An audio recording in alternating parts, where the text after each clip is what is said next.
किनारे का आने वाला एपिसोड सबको हिलाकर रख देने वाला है। अब कहानी उस मोड़ पर पहुंच चुकी है जहां सच और झूठ की लड़ाई, रिश्तों की कशमकश और दर्द से भरे राज एक एक करके सामने आने वाले हैं। शहीर की गिरफ्तारी, मावरा की जिंदगी में अचानक आई बड़ी खुशखबरी, आइमा का टूटा हुआ भरोसा और फातिमा की उम्मीदें, ये सब मिलकर एक ऐसे तूफान को जन्म देने वाले हैं जिसकी किसी को भी उम्मीद नहीं थी। आखिर सच का पलड़ा किसके हाथ में होगा? कौन बनेगा मजबूरी का शिकार और कौन अपने मकसद में कामयाब? यही वो सवाल हैं जो दर्शकों को बेचैन कर देंगे और इस एपिसोड को और भी ज्यादा रहस्यमयी बना देंगे। दो किनारे का आने वाला एपिसोड बेहद सनसनीखेज मोड़ लेने वाला है। यहाँ पर हालात ऐसे बन चुके हैं कि किसी को भी अंदाजा नहीं था कि अब दुरे शवार का अगला कदम क्या होगा। उसकी चालें इतनी उलझी हुई हैं कि कोई भी उन तक पहुंच ही नहीं पा रहा। दुरे शवार, जिसने पहले भी कई गलतियां की, उसे जरा भी परवाह नहीं है, बल्कि अब तो वह मावरा के घर को भी बर्बाद करने निकल पड़ी है। मावरा इस स्थिति से बेहद असुरक्षित महसूस कर रही है। दूसरी तरफ शहीर, जो अब खुद को दुरे शवार की साजिशों से कैसे बचा पाएगा, ये भी एक बड़ा सवाल है। असल में शहीर ने भी गलत किया था। जब दुरे शवार वलीद के साथ अपनी जिंदगी में बहुत आगे बढ़ चुकी थी तो शहीर को उसे फिर से अपनी ओर खींचने की कोई जरूरत नहीं थी। लेकिन अब मामला पलट चुका है। दुरे शवार अचानक पुलिस लेकर शहीर के घर पहुंच जाती है। जैसे ही पुलिस को देखता है, शहीर हैरान रह जाता है और पूछता है, दुरे शवार, तुम पुलिस को यहाँ क्यों लाई हो? इस पर दुरे शवार जवाब देती है, तुम्हें सचमुच समझ नहीं आ रहा कि मैं पुलिस क्यों लाई हूँ? तुम्हें तो पहले से पता होना चाहिए था। शहीर सफाई देता है कि यकीनन तुम्हें कोई गलतफहमी हुई है, तभी तुम पुलिस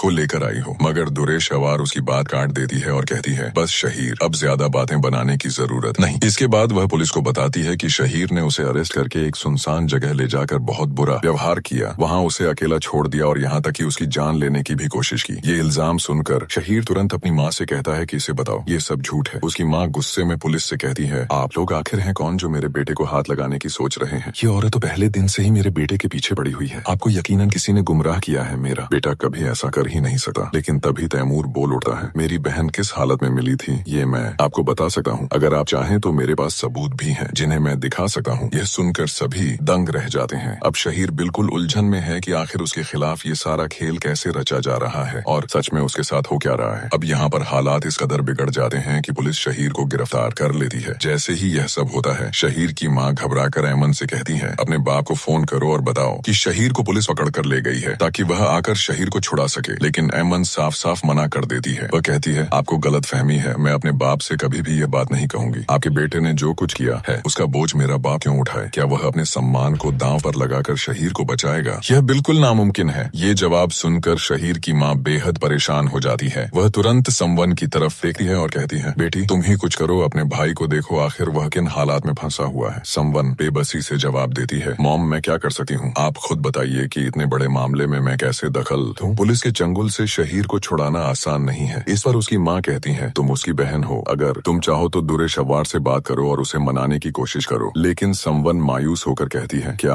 आपको सच में लगता है कि दुरे शवार इतनी आसानी से भाई को छोड़ देगी? ऐसा कभी नहीं होगा। इसी बीच मावरा की हालत काफी खराब हो जाती है। वह अपनी माँ के घर पर होती है और कमजोरी से टूटी हुई नजर आती है। उसकी माँ चिंतित होकर कहती है, मावरा तुम इन सब बातों को अपने दिल पर बहुत ज्यादा ले रही हो। मैंने पहले भी समझाया था और अब भी कह रही हूँ कि इन परेशानियों को भुला दो। क्यों बार बार इन्हें याद करती रहती हो? अच्छा रुको, मैं वलीद को फोन करके बताती हूँ कि तुम्हारी तबीयत सही नहीं है। लेकिन मावरा फौरन टोक देती है, नहीं, आपको वलीद को कॉल करने की बिल्कुल भी जरूरत नहीं है। आखिर आपको हो क्या गया है? आप क्यों ऐसी बातें सोच रही हैं? इस पर उसकी माँ कहती है, बेटी मुझे लग रहा है तुम्हारी हालत खराब है, इसलिए इस समय तुम्हारे शौहर को बताना जरूरी है। फिर उसकी माँ उसे अस्पताल ले जाती है। वहाँ डॉक्टर खुशखबरी देती है, मुबारक हो, आपकी बेटी माँ बनने वाली है। ये सुनकर मावरा की माँ के चेहरे पर यकीन और खुशी दोनों झलक उठते हैं। वह कहती है, मावरा सोचो, जब वलीद को ये खबर मिलेगी तो उसकी खुशी का ठिकाना नहीं रहेगा। लेकिन मावरा का रुख बिल्कुल अलग होता है। वह कहती है, नहीं माँ, वलीद को अभी कुछ मत बताइए। आप नहीं जानती, अगर उन्हें इस बात का पता चला तो वह गुस्से से भर जाएंगे। वह इस खबर को स्वीकार नहीं करेंगे। ये सुनकर उसकी माँ हतप्रभ रह जाती है और पूछती है, आखिर तुम इस तरह की बातें क्यों सोच रही हो? वलीद के लिए यह खबर किसी बड़ी नेमत से कम नहीं थी। जब मावरा की माँ ने उसे फोन किया और कहा, वलीद बेटा तुम्हें पता है कि तुम बाप बनने वाले हो, तो वलीद हैरान रह गया। वह घबरा कर बोला, क्या आप सच कह रही हैं? इस पर मावरा की माँ ने पूरी गंभीरता से जवाब दिया, हाँ बेटा मैं सच कह रही हूँ, तुम्हें झूठ क्यों कहूंगी? वलीद तुरंत कहता है, आंटी मेरा गलत मतलब निकाल लिया आपने, मैं तो बस यकीन नहीं कर पा रहा था। तभी मावरा की माँ उसे बताती है, बेटा मावरा इस समय हॉस्पिटल में है, अगर तुम चाहो तो आ जाओ, क्योंकि अभी उसे सबसे ज्यादा तुम्हारी जरूरत है। जो बीते वक्त में हुआ उसकी वजह से वह बेहद असुरक्षित महसूस कर रही है। यह सुनकर वलीद जवाब देता है, आंटी मावरा को इतना इनसिक्योर नहीं होना चाहिए। मैंने पहले भी कहा था कि मेरी जिंदगी में मावरा से बढ़कर कोई और नहीं है। दूसरी तरफ जैसे ही खबर मिलती है कि आइमा भी माँ बनने वाली है तो एक तरफ यह खुशी का पल होता है, लेकिन आइमा का दिल टूट जाता है। वह सोच में पड़ जाती है, मैं आखिर करूं भी तो क्या करूं। मुझे अच्छे से पता है कि जिस बच्चे का मैं इंतजार कर रही हूँ उसका बाप अब मेरे साथ नहीं है, वह मुझे हमेशा के लिए छोड़ चुका है। कैसे भूल जाऊं कि उसने मेरा साथ छोड़ दिया। गहरी उदासी में डूबी आइमा जब घर लौटती है तो अपने भाई से कहती है, मैं अब कभी उस घर में कदम नहीं रखूंगी जहाँ से मुझे बेइज्जत करके निकाला गया था। यह सुनकर उसका भाई हैरत में पड़ जाता है और समझाने की कोशिश करता है, बेटी वो घर तुम्हारा अपना है, अगर तुम वहाँ नहीं जाओगी तो और कहाँ जाओगी। लेकिन आइमा का दर्द भारी हो चुका था। वह कहती है, भाई जब मुझे उस घर से निकाला गया था तब क्या उन्होंने एक बार भी सोचा था कि मेरा क्या होगा। ये सुनकर वलीद गंभीर होकर जवाब देता है, मैं सब समझता हूँ, तुम्हारे जज्बात मुझे अच्छे से मालूम है। उधर फातिमा को जब यह पता चलता है कि वह दादी बनने वाली है और उसे पोते का तोहफा मिलने वाला है तो उसकी खुशी का कोई ठिकाना नहीं रहता। वह बेसब्री से कहती है, जाओ अभी और इसी वक्त आइमा को लेकर आओ, मैं अब और इंतजार नहीं कर सकती। लेकिन शहीर ठंडी सांस लेकर कहता है, क्या आपको सच में लगता है कि वह वापस आएगी? नहीं, वह लौट कर नहीं आएगी, मुझे इस बात का पूरा यकीन है। ये बातें सुनकर सबको हैरत होती है कि हालात इतने उलझे होने के बावजूद क्या वाकई सब कुछ इतना आसान हो पाएगा। दो किनारे का आने वाला एपिसोड अब एक और जोरदार मोड़ लेने वाला है। जिन लोगों ने अब तक वीडियो देखा है उनके लिए यह आश्चर्य की बात है। क्या अब हम इसके अंतिम एपिसोड के बारे में बात करेंगे? आखिर वह दिन भी आ ही गया जब दुरे शवार को जेल की सलाखों के पीछे देखा गया। शहवार ने इतने गुनाह किए कि हद यह रही, अपनी ही बेटी की जान ले ली। उसे यकीन था कि चाहे जितने भी जुर्म कर ले वह हर बार बच निकल जाएगी, लेकिन किस्मत का पहिया पलट चुका था। वलीद जो पहले अपनी बेटी की मौत से टूट चुका था अब पूरी तरह होश में आ गया है। उसने दुरे शवार के खिलाफ केस लड़ा और उसे न सिर्फ जेल भिजवा दिया बल्कि उम्र कैद की सजा भी दिलवा दी। अब दुरे शवार जेल की अंधेरी कोठरी में जलती रहेगी। जेल में वक्त बीतने के साथ दुरे शवार पागलपन की हद तक पहुंच जाती है। उसे देखने शहीर भी आता है, लेकिन वह शहीर को पहचानने तक से इनकार कर देती है। तन्हाई उसके लिए नई थी क्योंकि उसने हमेशा दूसरों की जिंदगियां बर्बाद की थीं, मगर खुद कभी अकेली नहीं रही। अब वह खुदकुशी की कोशिश करती है। शहीर उससे कहता है, तुमने मेरी जिंदगी को जहन्नुम बना रखा था, हर वक्त मुझे धमकाती थी कि मुझसे पैसे छीन लोगी, मेरा घर हड़प लोगी, इसी डर से मैं तलाक नहीं देता था। अब बताओ यहाँ जेल में क्या ले सकती हो। इतने में दुरे शवार मावरा से माफी मांगने लगती है। मावरा को देकर वह हाथ जोड़ देती है और कहती है, मावरा मुझे माफ कर दो। लेकिन मावरा सख्त लहजे में जवाब देती है, यह मत सोचना कि मैं तुम्हारी माफी कबूल करने आई हूँ, मैं तो सिर्फ तुम्हारी हालत देखने आई हूँ कि कैसे तुम्हारा अंजाम हुआ। तुम्हारा पागलपन, तुम्हारी बेहकी बातें, इन्हीं को देखने आई हूँ। दुरे शवार रोते हुए कहती है, मावरा तुम मुझे माफ कर दो, जिन बीमारियों का ताना मैं तुम्हें देती थी अब वही सब मुझे लग चुकी हैं। इस पर मावरा ठंडी सांस लेकर कहती है, दुरे शवार यही तुम्हारा अंजाम लिखा था। उसी वक्त वलीद वहाँ आ जाता है। उसका गुस्सा 7वें आसमान पर होता है। वह दुरे शवार की तरफ देखते हुए कहता है, तुमने मेरी बेटी को इतनी बेरहमी से मार डाला, तुम्हें कभी एहसास भी नहीं हुआ। दुआ मेरी जान थी, मेरी रूह थी, जब तक वह मेरे पास थी बिल्कुल ठीक थी, लेकिन जैसे ही वह तुम्हारे घर गई तुमने उस पर ध्यान ही नहीं दिया। उसकी लापरवाही से मेरी बेटी मर गई।